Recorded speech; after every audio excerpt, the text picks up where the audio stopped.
Good morning, everyone. Good morning, and welcome to the U.S. Department of Housing and Urban Development and our vendor outreach program today. I'm Jean Lynn Powell. I'm the director of the Office of Small and Disadvantaged Business Utilization, and it's really my pleasure to welcome all of you here. I'm sure we have more people going through security, but this is a fully subscribed program. We had 250 vendors register for this program, and so we're so delighted that all of you are here today. Now, March happens to be Women's History Month, and so we wanted to commemorate it by hosting a women-owned small business vendor outreach session. And it also happens to be a sports month, right? March Madness. So we had to factor that theme. So our theme is staying in the game, how to be successful in federal contracting. Now, you all are making history here. As I've been told, this is the first women-owned small business outreach program that the OSDBU has hosted. So, thank you. We have a packed agenda this morning, starting with our senior leaders. You'll be hearing from the Deputy Secretary, Pamela Patnode, as well as the SBA Deputy Administrator, Ali Leslie. And we have a panel discussion of successful women-owned small businesses, moderated by our Assistant Secretary for the Office of Administration, Suzanne Tufts. Now, from 11 to 12, we will have matchmaking, and we have a full complement of our program officials and acquisition officials to share information with you and answer your questions. We also have special exhibitors. We have SBA, the Office of the National Ombudsman, as well as the Mentor Protege Program folks that are here to also share information with you, as well as the Department of Energy. They want to share their contracting opportunities with all of you. And this message is for HUD employees. In the afternoon, we have training on the Women-Owned Small Business Program that's going to be conducted by SBA this afternoon from 1 to 3. So just a quick note, I want to share some new initiatives that we're working on in the OSDBU office. One of the things is stepping up our communications with the small business community. So we want to create a listserv as well as a vendor database. So please make sure to stop by the OSDBU table next door during matchmaking to sign up. And one of the things that I want to share with you in your packets, we recently issued our first annual report for OSDBU. And it really details the success story of small business contracting here at the U.S. Department of Housing and Urban Development. Again, I wanted to thank all of you for coming. I want to thank particularly the staff in OSDBU. We're a small but mighty staff. Mr. Derek Pruitt, I'm sure he's a familiar name to all of you. He's our vendor outreach go-to person. And I think he's still at the registration desk. We have Ms. Mashoma Hayes, our senior small business specialist. She's instrumental in the office too. Ms. Crystal Saul, she provided administrative support. And I also want to acknowledge Mr. Gene Lee. He's the Director of Procurement for the Office of Inspector General, and he's on a leadership program shadowing the OSDBU office and providing assistance.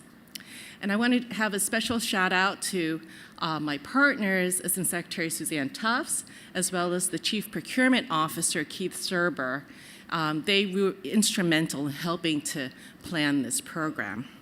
And of course, a thanks to all of my program colleagues and acquisition colleagues. Without them, we wouldn't be able to put this program together.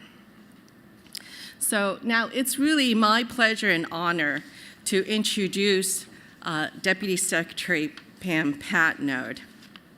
Now, can you believe this is her 4th tour of duty at the department, and it's a testament of her dedication as a public servant, but also her dedication to the mission of HUD. She brings more than 30 years of experience in the areas of housing, economic development, real estate, and public policy. Prior to joining HUD, she served as the president of the J. Ronald Terwilliger Foundation for Housing America's Families. And before co-founding the Terwilliger Foundation, she was the director of housing policy for the Bipartisan Policy Center. She also served as the executive vice president of the Urban Land Institute and founding executive director of the ULI Terwilliger Center for Workforce Housing. When she was last at the department, she served as the Assistant Secretary for Community Planning and Development, where she administered more than $8 billion in housing and community development funds. She played a significant role in the recovery of the Gulf Coast region following Hurricanes Katrina and Rita. And prior to that, she was Assistant Deputy Secretary for Field Policy and Management. And I was so honored to work with her in that capacity. So let's welcome Deputy Secretary Pamela Patnode.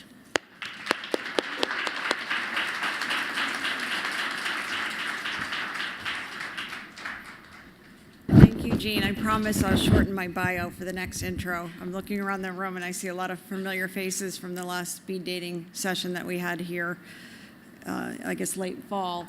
So I'll get on that, Jean. I am so thrilled that Jean accepted this position to head the OSDBU office. She's absolutely one of the, she was one of the rising stars when she worked with me 15 or 16 years ago. She had just been going through the SES training, and to come back and to see how successful she's been and to take on this challenge. She was an A student in college, and we have an A+ scorecard from SBA. So the Secretary Carson said there's nowhere to go except up. So she has very high standards, and I'm confident under her leadership will continue to receive high marks from SBA. I want to recognize my colleague, Suzanne Tufts. Suzanne is the first Assistant Secretary for Administration, not the first. It's been 9 years since we've had an Assistant Secretary for Administration, and why I'm emphasizing that matters. It's important, and I think it will help the department run so much better. So, Suzanne, I'm so glad that you joined us at HUD. And Keith Serber, where's Keith Serber? Thank you for everything you do. There he is. Big Paul here. This morning, the Secretary and I were in the North Lobby handing out little evacuation cards for future fire drill. There's no fire drill today. I did tell him we had 300 people coming to visit, but he was so excited to hear that Jean had put on this program today. So I wish you all success. I am delighted to have the Deputy Administrator of SBA with us. She's one of my first friends when I returned to the federal government. Allie Leslie is a graduate at the U.S. Naval Academy, 2-star Rear Admiral. I was in awe when I read her bio. And much more important, not than serving her country. Serving her country, obviously, the most important, but she was a small business owner, so she actually knows what it takes to make a business run. So it's my pleasure to welcome Allie Leslie, Deputy Administrator of SBA. Thank you, Allie.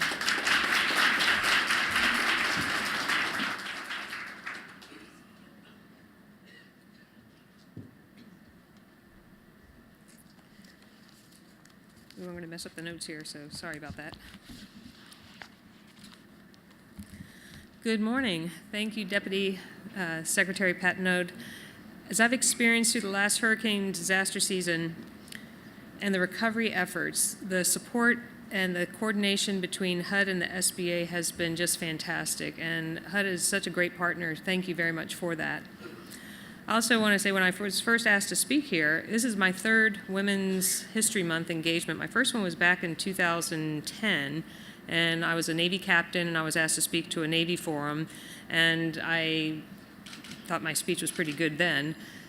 But it was all Navy-centric, so it was easy. Then fast forward to 2014, and I was actually in Afghanistan for International Women's History Month, or Women's International Day, March 8th. And I remember vividly speaking to a forum. It was a combination of military, civilian, and actually Afghans who came to the event. And during that event, we acknowledged one woman who had taken in a small girl who had crawled through a minefield or had her legs blown off in a minefield. And this little girl would cart herself to school, just drag herself with her on a cart.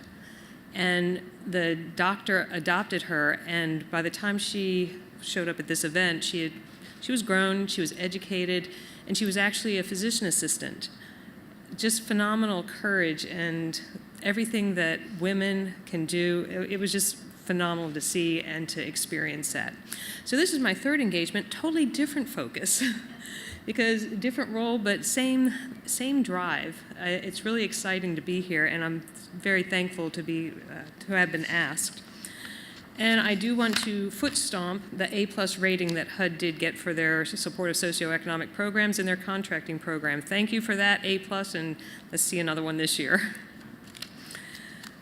It's truly an honor for me to be part of today's outreach program and to join such a distinguished group of professionals as well as corporate business owners and colleagues.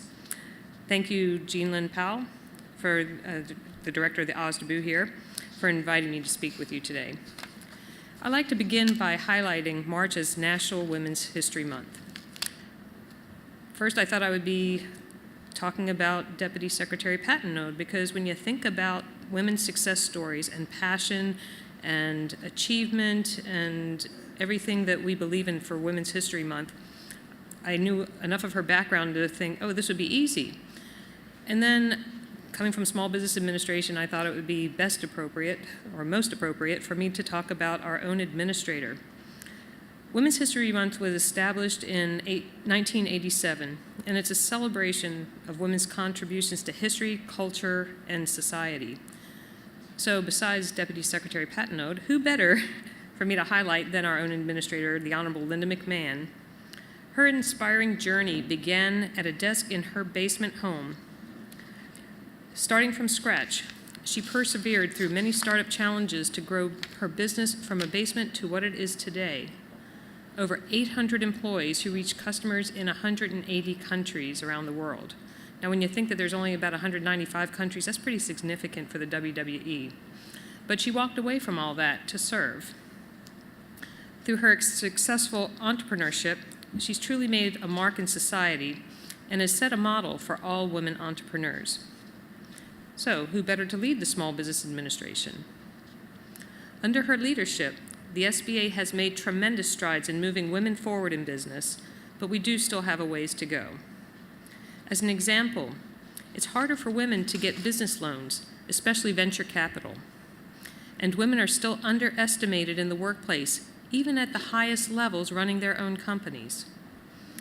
While this sounds discouraging, on the positive side, our agency has recognized these barriers and taken steps to promote women-owned businesses and provide the support that we need to be successful. What are we doing, you might ask? Well, let me take a moment to highlight some of our resources, including one specific SBA program that communicates directly to our women in business, the Office of Women's Business Ownership, or OBO. This program offers women, especially those who are economically or socially disadvantaged, comprehensive training and counseling to help start or grow their own businesses. With the OBO being headquartered in Washington, D.C., the SBA also realized that women needed localized resources to assist them in overcoming their barriers to success. To accomplish that outreach, the SBA established women business centers in almost every state. Today, there are 107 women business centers across the country. Last year alone, these centers assisted more than 148,000 clients. This month, the OBO will announce the opening of new centers so we can reach even more women entrepreneurs. In addition to our Office of Women's Business Ownership, the SBA has 3 loan programs, our 7A, 504, and the microloan programs, all there to assist women in establishing credit and accessing the capital that they need to start and grow their businesses.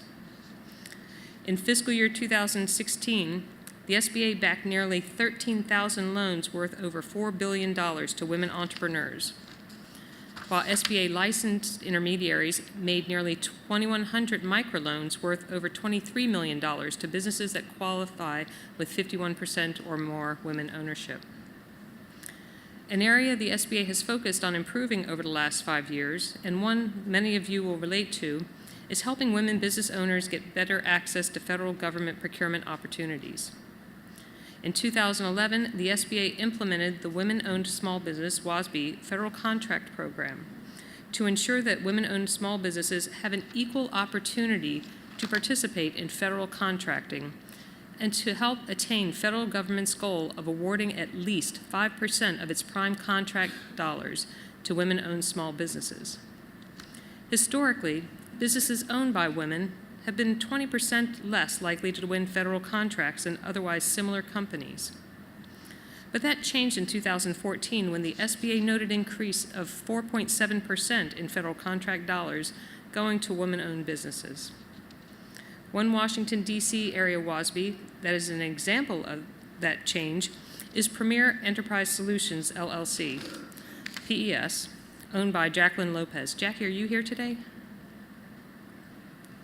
It's okay.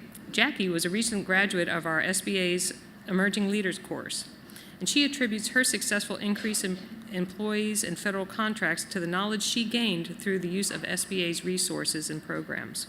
Knowledge that enabled her to hire 6 employees and receive a contract valued at $3.9 million. She also took advantage of the SBA's Mentor Protege program, which provided Premier Enterprise Solutions the opportunity to be a prime on the Veterans Affairs $25 billion Indefinite Delivery, Indefinite Quantity, or IDIQ, vector contract. We realize securing federal contracts can be a vital source in the growth of a business, and we're working very hard to ensure that women-owned businesses have the resources to be successful. Let me share with you 2 specific benchmarks the program has achieved. The WOSB set-aside, or sole source award, dollars have increased consistently since FY13, fiscal year 13. Specifically, in fiscal year 2016, the WOSB award dollars grew by nearly 56% from the previous year, with over $4 million being awarded under this program. Of these, 89% were awarded under set-aside contracts, and the remaining 11% were sole source awards. These are good numbers, but we are committed to making them great numbers. My commitment, along with the SBA Administrator McMahon, is to ensure all aspects of the agency are operating as efficiently and effectively as possible. We believe there's always room to improve. I like to say there's no such thing as status quo in business. You're either growing or you're falling behind. As I look at each of you, I think our country is blessed to have so many powerful success stories of women in business, whether through women-owned businesses or finding success in public and private sectors. And this administration wants to create many more success stories, especially for our women entrepreneurs. We want to continue to revitalize the spirit of entrepreneurship that throughout our history has driven innovation and made our nation's economy the world leader. I want all of you to have an open door to living the American dream. I look forward to collaborating with you as we pursue this commitment together and to deliver the very best for America's women small business owners. Again, I thank Deputy Secretary Patenaude and OSDBU Director Jean Lynn Powell for the opportunity to be here today. It has truly been a pleasure, and I wish you all great success in your endeavors. Thank you.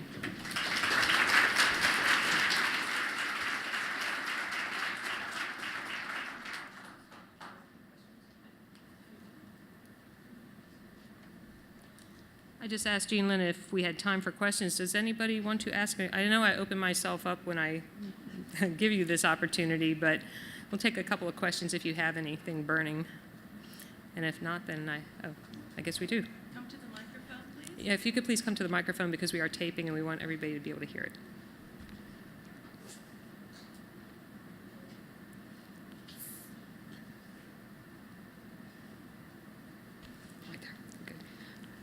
The previous speaker mentioned set-aside dollars and sole source opportunities, I think, under women-owned business.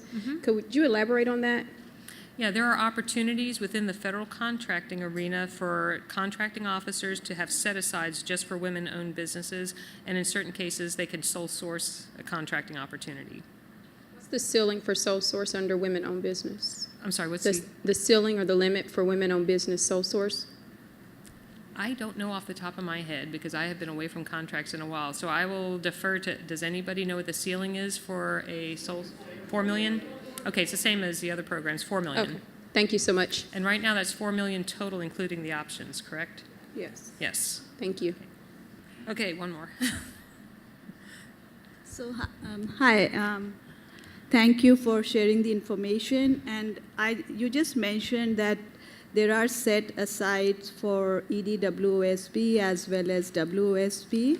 So, what do we need to do for those set aside? Like, whom should we approach? I know there is a set allocation in federal agencies, like 5% is for WSB, 5% is for EDWOSB, but there is no way that they have to meet that goal.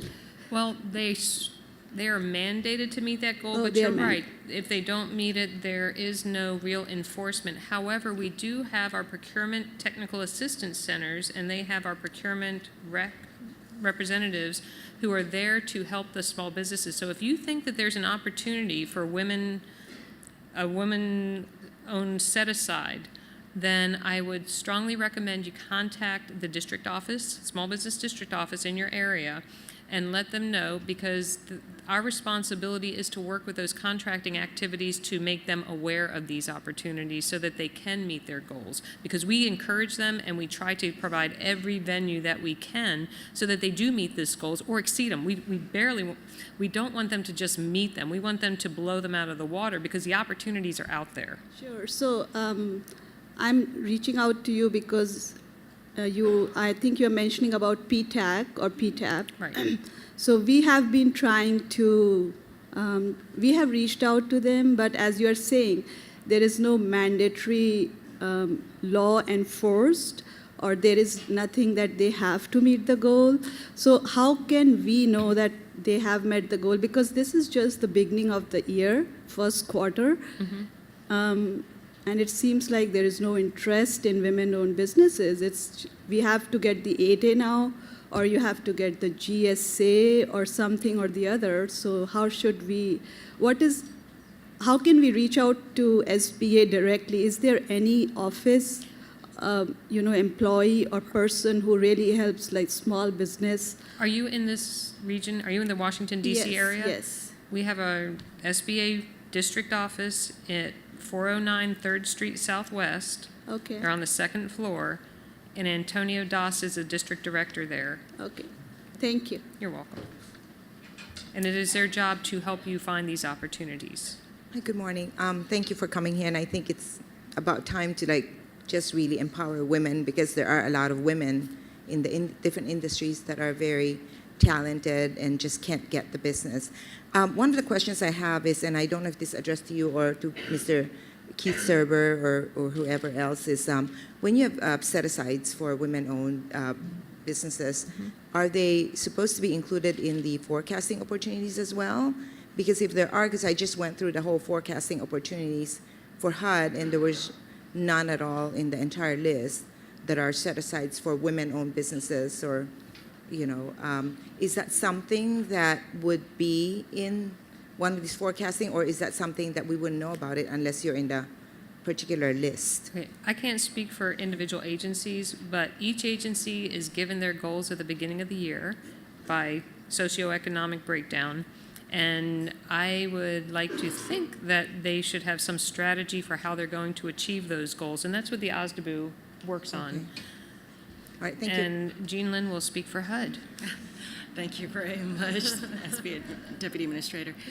Just on that point, yes, the department in its forecast does not have a specific WASB set aside, but that doesn't preclude WASBs from competing for those contracting opportunities. Okay, so yes, let me just qualify that a little bit. Just because a contract action is not a set-aside doesn't mean that they won't get credit. So if a woman-owned small business submits a proposal with a full and open competition, they'll get credit for that. So it's not just the set-asides that they get the 5%, it's for any opportunity that is awarded to the woman-owned. Same with 8A. Yeah.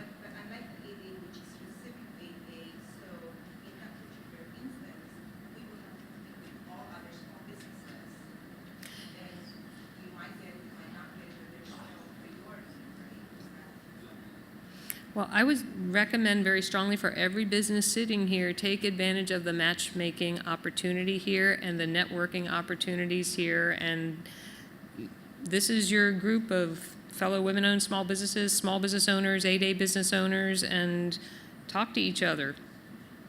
Not in a competitive nature, but best practices. But the matchmaking opportunity should certainly be a good opportunity for you to find some good information. Okay? Again, thank you so much for the opportunity to be here, and happy Women's History Month.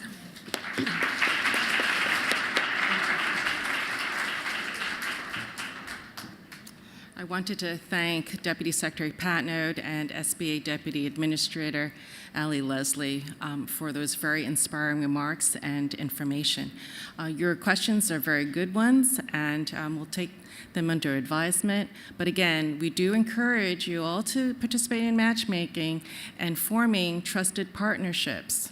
I mean, that's really the key to success in federal contracting. Next up, we have a panel discussion. I'd like to invite the panelists and the moderator to come up to the stage. And why don't I first introduce the moderator, and the panelists will then introduce themselves and share a little bit about what their companies do and their specialization. Please come up. So it's my pleasure to introduce our moderator. And actually, we originally had two moderators. Unfortunately, Margot Dorfman, the CEO of the U.S. Women's Chamber of Commerce, was unable to make it. So I'll be stepping in her stead. But as background for our Assistant Secretary, Ms. Suzanne Tufts, she was confirmed as our Assistant Secretary for the Office of Administration on December 21st, 2017. And she brings over 2 decades of management and consulting experience, including a practicing attorney. Here at HUD, she leads our Office of Administration that's tasked with delivering administrative support and customer service to HUD employees nationwide. And as HUD's Chief Administrative Officer, Ms. Tufts oversees the department's human resources, emergency planning, training needs, and of course, contracting. So she's a very important person to know. She formerly served as President and Chief Executive Officer of the American Women's Economic Development Corporation, AWED, the nation's first women's entrepreneurship training center, and at one point the largest, and was critical to the formation of SBA's Women-Owned Small Business Program. So let's welcome the moderator, Tufts. May I add one thing? Yes, of course. And I am the daughter of a woman who, in 1958, I believe, started her own business. And that is what put me through college and law school, particularly when she unfortunately became widowed early. So she would be so proud of all of you to see you here in these numbers, and it is very personally, emotionally fulfilling to see everyone here. So, and you guys especially. Oh, thank you, Jean.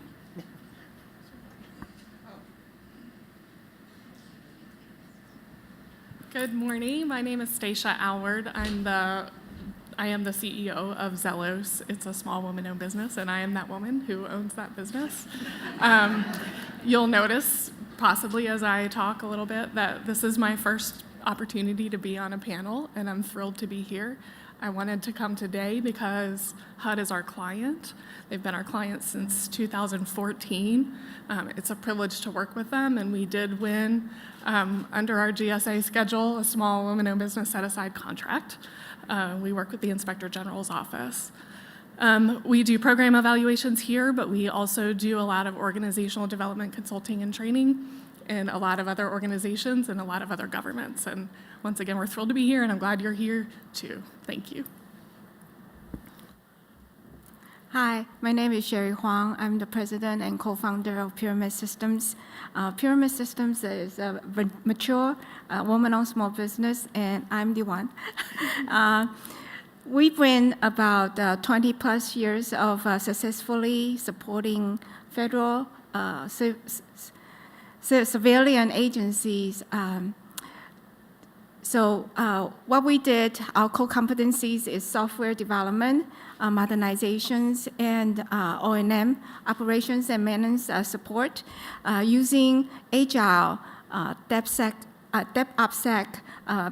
framework with the UI UX, continuous integration, continuous deployment, and continuous testing on the mobile, .NET, Java, and cloud environment.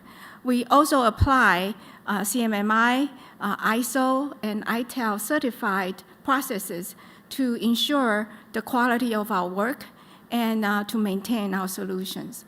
Our approach is leveraging the automation and the visualizations to increase security, efficiency, scalability, agility, and to reduce the sustainment cost. So for example, we have worked at the FDIC to lead their modernization program for their mission-critical bank examination mobile application tool suite. And since it's in production a year and a half ago, it's been used by 5,000 plus bank examiners across the nation. And the second example that I want to bring up is the work that we perform at USCIS for the 85,000 fingerprints submission for their refugee affairs. And it sets the records for the number of submissions accepted through the refugee vettings. And our approach is to make sure the government get the best solution using the industry best practices and the quality of our work. And this is always our first priority. And Pyramid Systems has been working at HUD since 1990. And it's been a while, and now we really appreciate the opportunity to come here, and we continue to support. Thank you.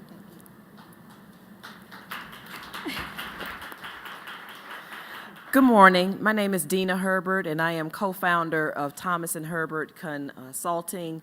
First, I'd like to thank Jean and all who had played a part in allowing me to be here. It's truly an honor. I'm grateful for the 22 years of being in business, and it has been truly a ride.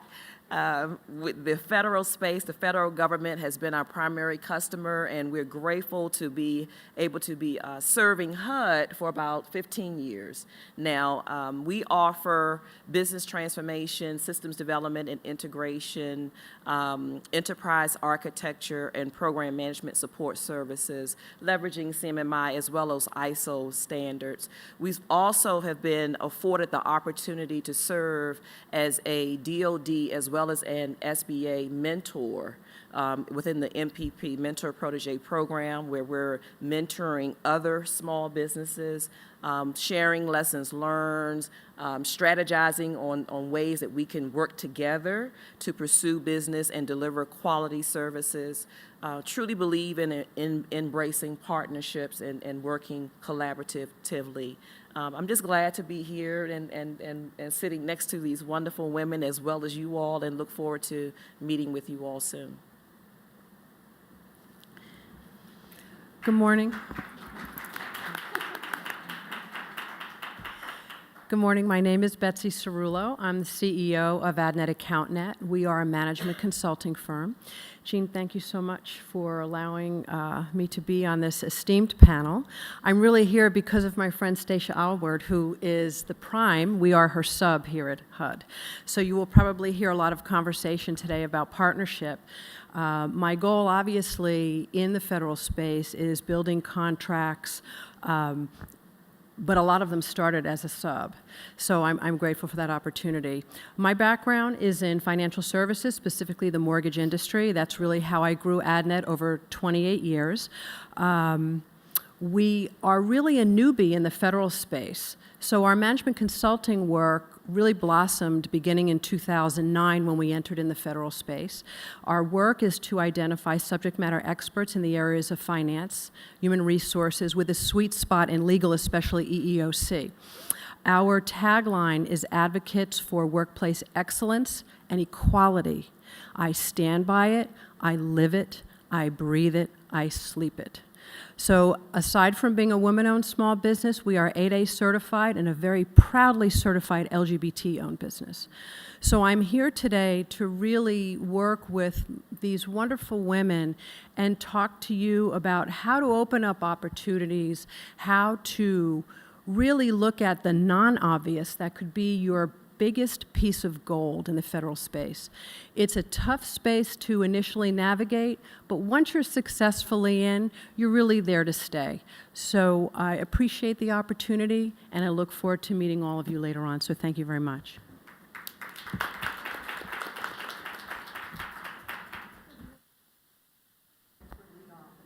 Okay, well, great.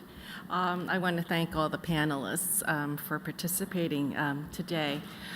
When we first conceived the theme of the panel discussion, we wanted to frame it in terms of it's not only about winning contracts, but what are the keys to success in performing effectively on a contract? So we have a couple of questions that we can toss out there that will focus on this particular theme. But I think perhaps as kind of a progression, we could start out with just starting about how did you win a government contract? And we can just have that as a first question. Yes, that's great. Let's start from the beginning. Okay, I will start since I worked at HUD as a contractor since 1980-something, well, a long, long time ago. And I was a contractor, but I was a programmer, especially on the COBOL side, doing the application development at HUD. And at that time, I kind of know about the process, business process, know the people, and I built a very good relationship.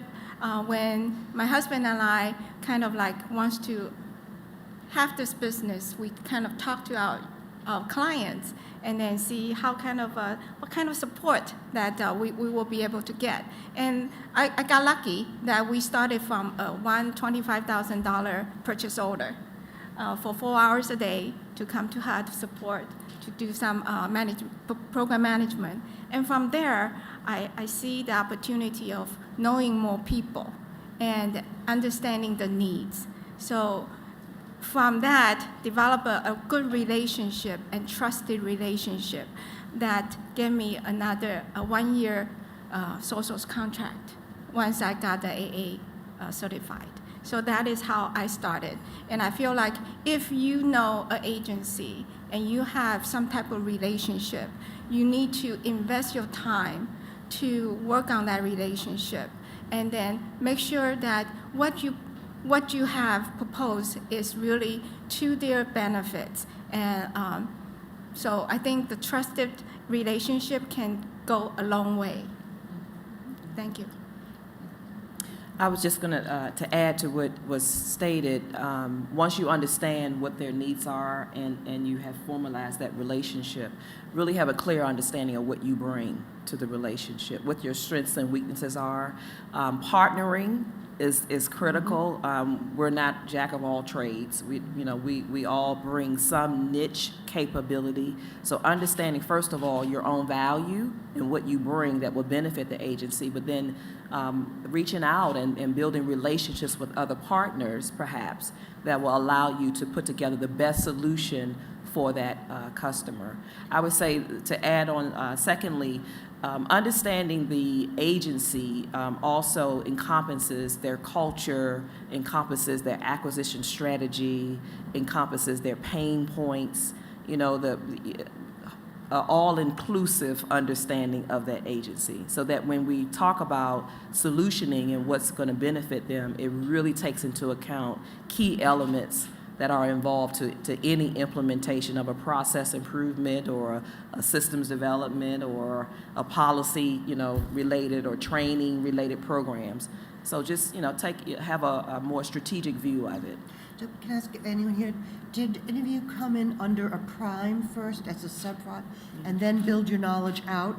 Yes. Is that how? Yes. So is that something you'd recommend people trying to get Absolutely. there first to do? Absolutely. When I entered the federal space in 2009, I had no choice. There was the recession. So I kept avoiding it, and then the universe just said, this is your chance. So I learned, even though I was a mature business, when you lose more than half your business, you don't feel very mature. I learned, so at that point I was in my mid-40s, I learned as much as I could about the federal space. I went to PTAB, I went to small business development centers, I met with OSDBU in different agencies, and I was just a relentless tyrant about making this work in a good way, I wasn't going to give up, and that still is just not a concept that's in my fiber at all to this day. I had a goal. I realized that the federal government was big. Early on, I said, okay, I can't pursue everything. So I thought, okay, why don't I just pick the federal agencies that I like the best, that made me feel good, that matched up with my background. So HUD, because my background, I came out of mortgage banking. I have a background in healthcare. CMS is actually my biggest civilian federal client. And that's really where I just dug in and went for it. And I showed up. So the fact that you all are here today, you've done the hardest part. And if you don't really want to network, I'm very introverted. I know you probably don't believe that. But I am extremely introverted, and I would much rather be sitting back in the corner with a really good book. No, we don't believe that. I know, right? We do not believe that. But I just I wind myself up, and I go. And then my reward is I go have Starbucks afterwards. Always build in a reward if you're an introvert, so I could go on forever. I have to say, what I'm hearing, and from the time I was at AWED, or some of you may know it as ODD, it had a wonderful, vibrant DC office for many, many years. So we put on many conferences. Sometimes literally thousands of women would come over 3 days. What I am hearing is the quintessential entrepreneurial personality. Show up, never say no. I mean, no is just the predicate to a yes. You may just have to rephrase the ask somehow. It's no for now. Oh, no for No now. for now. I said that is, and yes, even if one is an introverted extrovert, work on the skills and learn, and absolutely partner, because this is, I take it, how, and this is going to be my question to you. So how did you meet this dynamic introvert? She was networking. Actually, I met her. I used to work for another firm that was doing federal contracting, and she met my manager at the time, and they connected, and then we connected, and we've been trying to work together and looking for contracts together for how many years? 7, 8 years. And our HUD contract was the first one that we got to work together on. It's been great. We're looking for more opportunities. And I'm good with being a sub, and I'm good with being a prime, so I'll be thrilled to death if I get to subcontract under Betsy and AdNet at some point. Jean, may I ask you a question, actually? And Keith, if you were here, please feel free to chime in. It's not only women we need to hear from. Is Keith still here? I can't see behind. There he is. Okay, he's hiding behind. He's hiding from me behind the village. No. When you're, in terms of what you observe of people who are successful at HUD, both in getting contracts, but then in performing and being the repeat performers, what are some of the similarities that you see or you hear of that? What are some of the things that click at HUD? So let me just amplify a couple of themes that we've already heard about. So, oftentimes, small businesses are advised, get your elevator speech ready. But actually, it's doing your homework in terms of what is the organization, what is the program office actually seeking? So I would, suggest that's the way to kind of reframe how to be more strategic in finding opportunities. And of course, building the trusted relationships with the program offices, because that's very important. And then finally, it's all an evolution. You start out small and you build upon your experiences, and it's continuous learning and refining those services that you can offer. Keith, do you want to add anything? For those of you who haven't met Keith, as you've heard, he runs all our contracting, but does a yeoman's job of really working with the program offices inside to make sure that they are providing the right kind of customer service to the people coming in, contracting, and getting everything running shipshape. So what do you observe?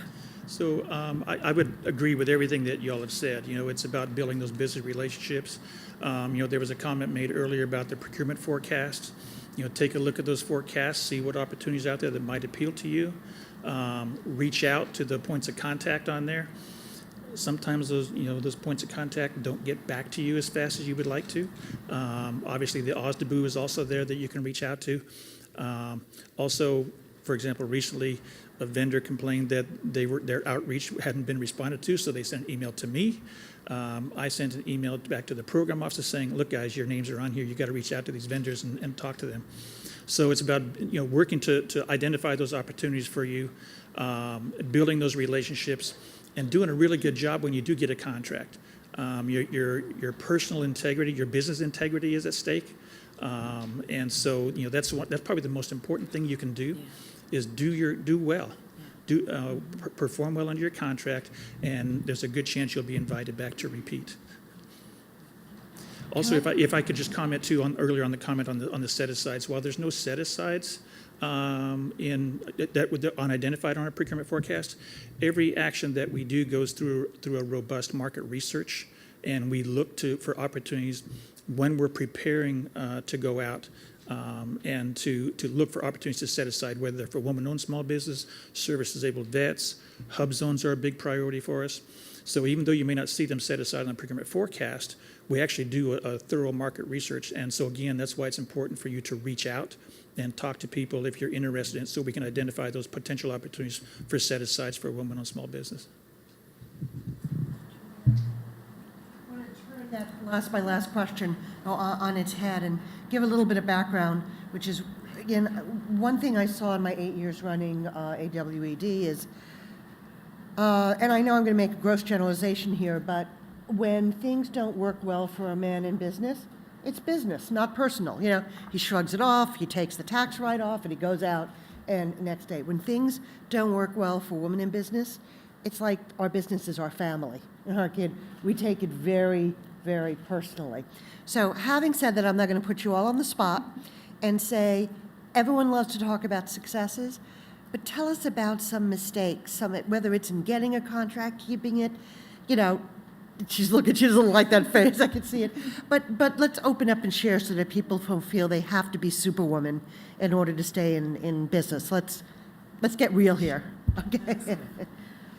One who I would be transparent about, I would say that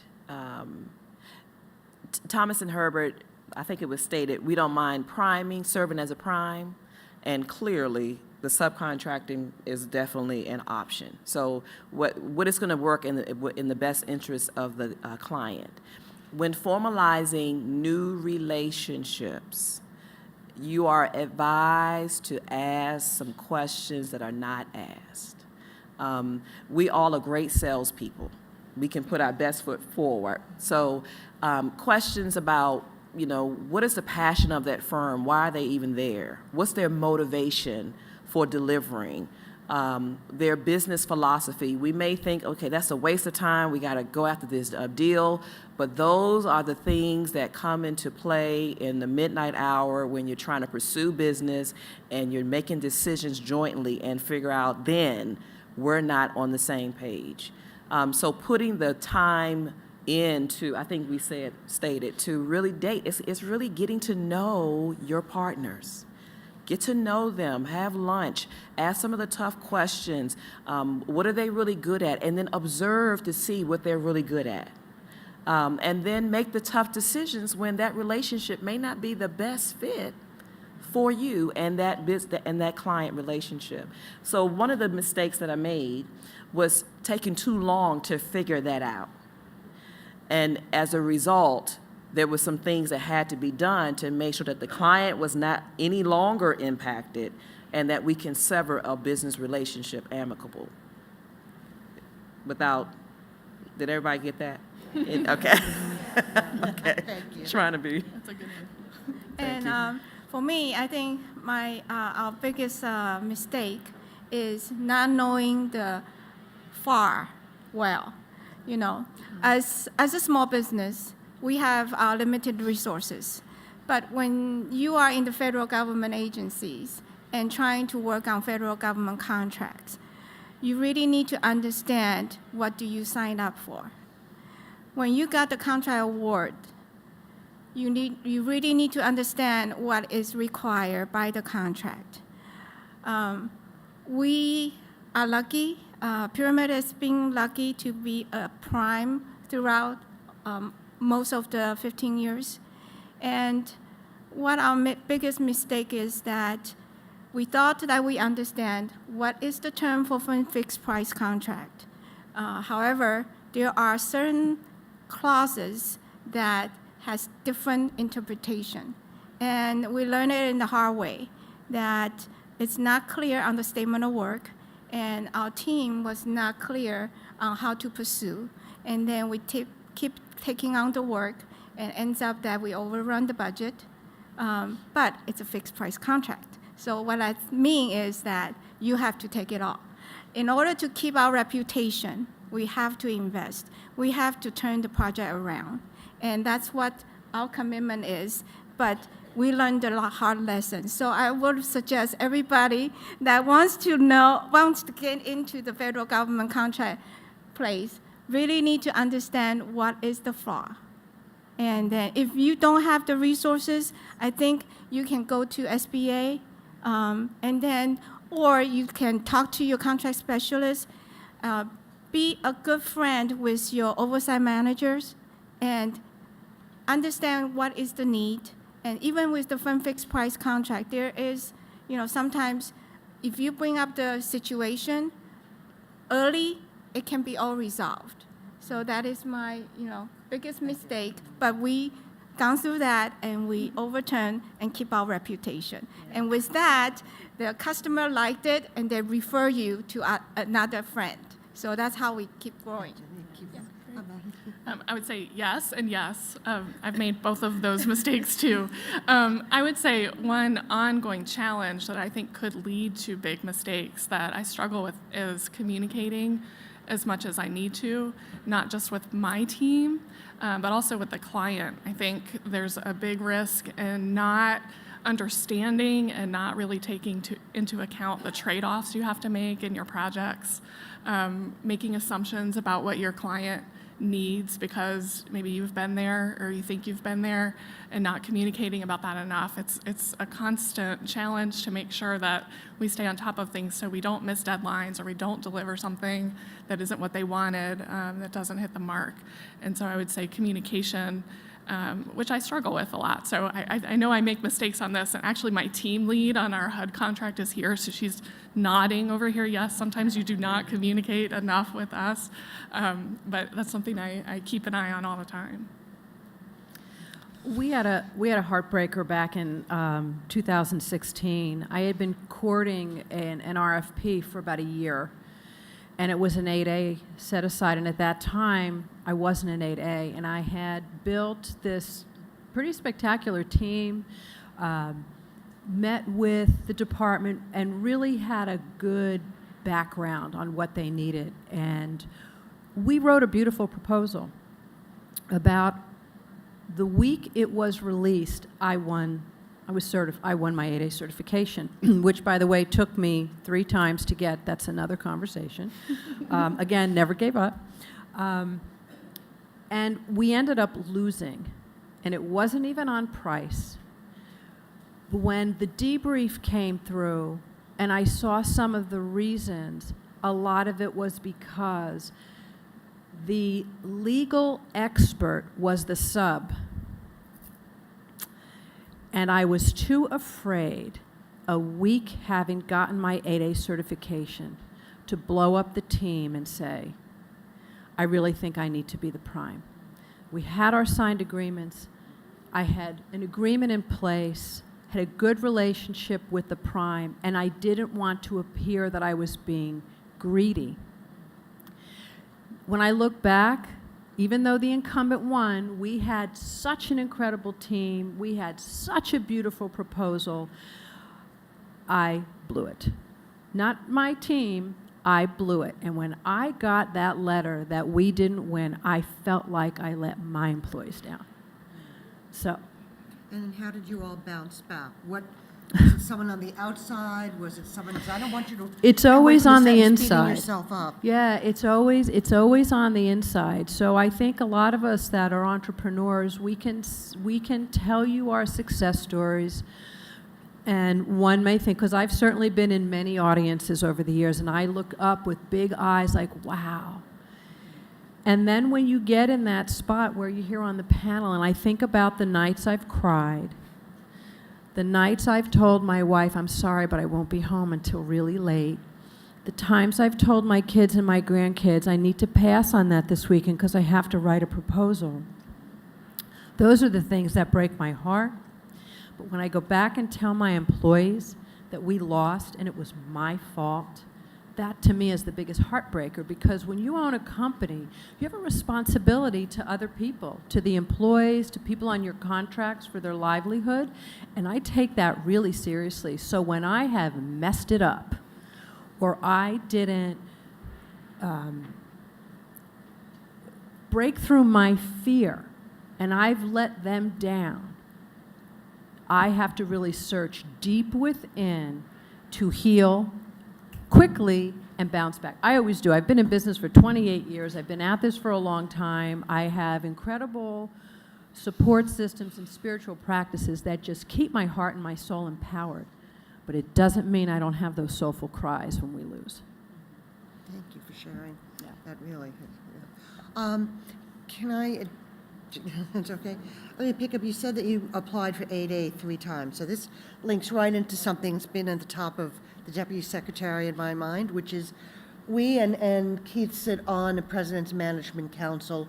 One of the things it's trying to do is, don't everyone laugh, make the government more user-friendly. Having said that, what are some kinds of things, if Keith and I go back to the council and say, we've just been with this great dynamic bunch of women-owned businesses, what are some of the ways the federal government as a whole, because we know HUD is perfect, right? But the federal government, those other agencies, could do to make the contracting process, both the 8A process and the contracting process, more user-friendly for the vendors, for you guys? I would love to see some training for contracts people about what it's like for us on the side.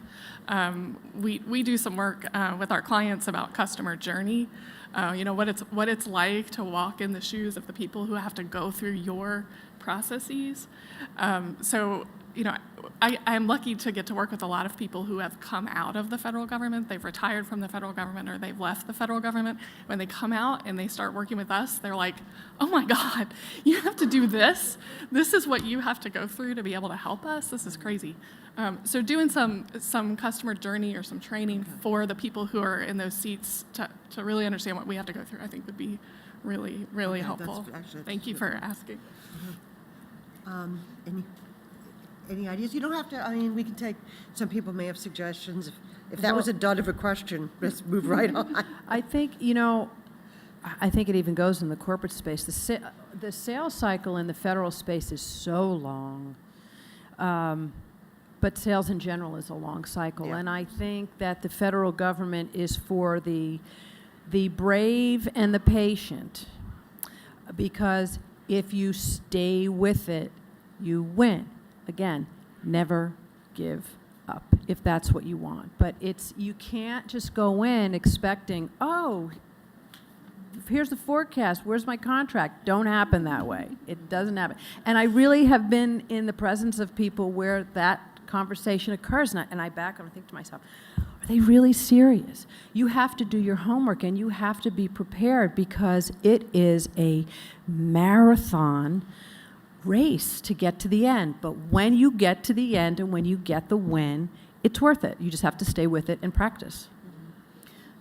I think one of the things that HUD is one of the agencies that definitely embrace and fully support small businesses, woman-owned, hub-zone, 8As. You can thank Jean and Keith for that. That's Definitely. So want to first recognize that. One of the things maybe, I know that HUD also, VA, other agencies embrace strategic sourcing as a method for really being doing business more efficiently and effectively. Perhaps an IDIQ for a common source or service set aside for women-owned, or veteran-owned, maybe an opportunity, if that makes sense from a business standpoint. It would cut down on the level of work with regards to issuing and evaluating individual contracts. It would support the agency's goals. It would allow the government to get access to more than one qualified vendor, not promising anything. Right. And then also provide a service for a strategic function or supply or whatever that thing is. So maybe that's an opportunity. These are all insightful. Since you've been doing this for so long. Well, recently I've been seeing a lot of IFIs posted on the FedBiz app, and then I feel like it's much better, and it's for the small business to understand what is out there, because usually IFIs is for agency to do the market research, and at that time, a lot of small business or a lot of business will know what is actually coming out, and they can plan it. Doing business in the federal government or commercial, you all have to invest. And government is trying to do their best to improve the process, but we as the vendor wants to do business with the government. As the other lady said, we have to do our homework. And to improve the processes, I believe that if government agencies can provide RFIs on top of the forecast, that will be really helping a lot of business to understand how to propose a better solutions when it really coming out. Thank you. Thank you very much for that. So, Jean, let me turn this back to you. Okay. Well, unfortunately, our time has come to a close. It's 11 o'clock. We have matchmaking. I really want to thank our panelists and our moderator for some very important, critical experiences and insights and advice. There's so many key takeaways on persistence, on communications, on making the tough decisions timely, how to bounce back, and communication was also an important theme. That's just a couple of summary themes. But I want to thank the panelists again and the moderator. Join us for matchmaking next door. The OSDBU office will also be hosting upcoming Hub Zone program, as well as service-disabled, veteran-owned small business. And we continue to look forward to working with all of you. It is a collaborative journey. So thank you.